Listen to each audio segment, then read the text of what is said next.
Hello, friends. Bonjour chers amis. Alors que nous poursuivons notre voyage à travers la tragédie des siècles, nous avons réalisé que la clé pour comprendre le mystère de la grande déception de 1844 se trouve dans la compréhension de ce que la Bible enseigne sur le sanctuaire. Cela a été une révélation si puissante pour les premiers croyants adventistes, car, comme l'explique Ellen White, l'étude de ce sujet révéla tout un système harmonieux de vérité. On y vit la main de Dieu, lequel avait dirigé le grand mouvement adventiste, éclairant la position et la mission de son peuple, et lui signalant ses devoirs présents. Alors que les premiers adventistes continuaient d'étudier, la beauté et l'harmonie des vérités de l'Écriture commençaient à briller de plus en plus intensément dans leurs cœurs et leurs esprits. Ils pouvaient voir le lien entre la prophétie de Daniel 8 au verset 14, 2300 soirs et matins, puis le sanctuaire sera purifié, et la déclaration du premier ange de l'Apocalypse 14, « Craignez Dieu et donnez-lui gloire, car l'heure de son jugement est venue. » Ils pouvaient voir que ces passages faisaient référence au ministère de Christ dans le lieu très saint et au jugement investigatif plutôt qu'à sa venue sur terre pour racheter son peuple et détruire les méchants. Ils ont compris que Jésus était venu non sur la terre, comme il s'y était attendu, mais dans le lieu très saint du sanctuaire céleste, comme le rite l'avait annoncé. Cet événement a été décrit par le prophète Daniel qui a écrit « Et voici, sur les nuées des cieux arriva quelqu'un de semblable à un fils de l'homme. Il s'avança vers l'Ancien des jours, et on le fit approcher de lui. » Ils ont réalisé que le prophète Malachie décrivait le même événement lorsqu'il a écrit « Et soudain entrera dans son temple le Seigneur que vous cherchez, et le messager de l'alliance que vous désirez, voici, il vient, dit l'Éternel des armées. » La venida del Señor a su templo fue ciertamente repentina e inesperada para su pueblo, porque no esperaban que viniera allí. Estaban esperando que viniera a la tierra. De plus, ils n'étaient pas encore prêts à rencontrer leur Seigneur. On nous dit qu'une œuvre préparatoire restait à faire. Malachie 3 au verset 2 et 3 nous aide à comprendre plus clairement ce travail de préparation. Il dit « Qui pourra soutenir le jour de sa venue? Qui restera debout quand il paraîtra? Car il sera comme le feu du fondeur, comme la potasse des foulons. Il s'assiera, fondra et purifiera l'argent. Il purifiera les fils de Lévi, il les épurera comme on épure l'or et l'argent, et ils présenteront à l'Éternel des offrandes avec justice. »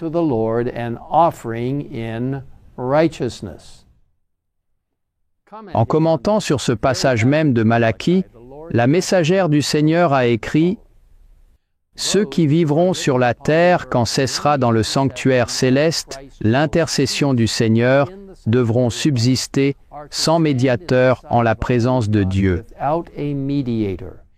Leurs robes devront être immaculées et leur caractère purifié de toute souillure par le sang de l'aspersion. Par la grâce de Dieu et par des efforts persévérants, ils devront être vainqueurs dans leur guerre contre le mal. Pendant que le jugement s'instruit dans le ciel et que les fautes des croyants repentants s'effacent des registres célestes, il faut que, sur la terre, le peuple de Dieu renonce définitivement au péché. Ce fait est plus clairement présenté par les messages du 14e chapitre de l'Apocalypse. Cette œuvre accomplie, les disciples de Jésus seront prêts pour son retour. Alors, l'Église que le Seigneur viendra chercher à son retour sera glorieuse, sans tache, ni ride, ni rien de semblable, mais sainte et irrépréhensible. Au début, cela peut sembler accablant. Mais ne perdons pas de vue le fait que c'est l'œuvre spéciale de purification de Dieu. C'est lui qui nous fournit la robe sans tache. C'est son sang qui nous purifie.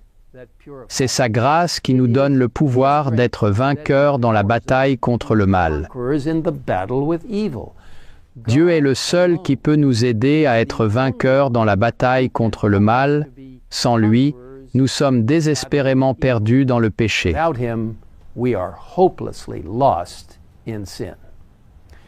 À l'époque du temple terrestre, le jour des expiations était le jour le plus important de l'année.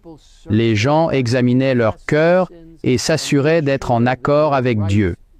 Étant donné que nous vivons maintenant dans ce qui est connu comme le jour antitype de la fête des expiations, ce passage nous rappelle que Dieu désire ardemment purifier nos cœurs et nous préparer en tant qu'individus et en tant qu'Église pour son retour imminent.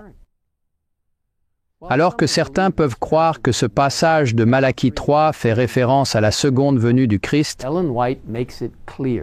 Ellen White précise que bien que Malachie parle de la seconde venue dans certains passages, ce n'est pas le cas ici. Elle écrit « Cette venue et celle du Seigneur dans son temple sont deux événements distincts et séparés. » Elle explique plus loin. En revanche, la venue du Seigneur en qualité de souverain sacrificateur dans le lieu très saint pour purifier le sanctuaire, mentionné dans Daniel 8, verset 14, la venue du Fils de l'homme auprès de l'Ancien des jours dans Daniel 7, verset 13, et la venue du Seigneur dans son temple, dont parle Malachie, sont autant de descriptions du même événement. Il est clair que la Bible parle d'une seule voix lorsqu'elle proclame le jour antitype de la fête des expiations, le temps dans lequel nous vivons maintenant. Dans Matthieu, au chapitre 22, Jésus raconte la parabole d'un festin de noces. Dans la parabole, un jugement investigatif a lieu lorsque le roi entre pour examiner les invités afin de s'assurer que tous portent l'habit de noces qu'il a si généreusement fourni. Cette robe immaculée du caractère, représentée par l'habit de noces, a été lavée et blanchie dans le sang de l'agneau, comme décrit dans Apocalypse 7 au verset 14. Dans la parabole, le roi s'approche d'un des invités qui ne porte pas l'habit et demande gentiment « Mon ami, comment es-tu entré ici sans avoir un habit de noces ?» Cet homme eut la bouche fermée. Alors le roi dit au serviteur, « Liez-lui les pieds et les mains, et jetez-le dans les ténèbres du dehors, où il y aura des pleurs et des grincements de dents. » Mon cher ami, portes-tu la robe de justice du Christ? Lui permets-tu de te laver dans le sang de l'agneau? Lui permettons-nous, toi et moi, de faire son œuvre spéciale de purification, d'éradication du péché, afin que nous soyons prêts pour son retour? Je t'invite à te tourner vers lui dès maintenant alors que nous prions ensemble. Père céleste, merci d'avoir envoyé Jésus pour vivre une vie parfaite, pour mourir pour nous, ressusciter, puis monter au ciel pour être notre grand prêtre et intercesseur, et bientôt il enlevera ses vêtements sacerdotaux, revêtira ses vêtements royaux et viendra nous chercher pour être avec lui. La seconde venue est pour bientôt. Merci pour la robe de justice qui nous est offerte gratuitement par la grâce de Jésus. Merci pour la justice sanctifiante de Christ qui nous aide à devenir de plus en plus semblables à Jésus, à être purifiés par sa puissance agissant dans nos vies. Maintenant, Seigneur, utilise-nous. Prends-nous. Permets-nous d'être tes témoignages de ce que Dieu peut faire dans nos vies lorsque tu nous changes pour devenir de plus en plus semblables à Jésus. Merci pour la justice de Christ Nous demandons tout cela au nom de Jésus-Christ, notre Seigneur et Sauveur. Amen. Amen.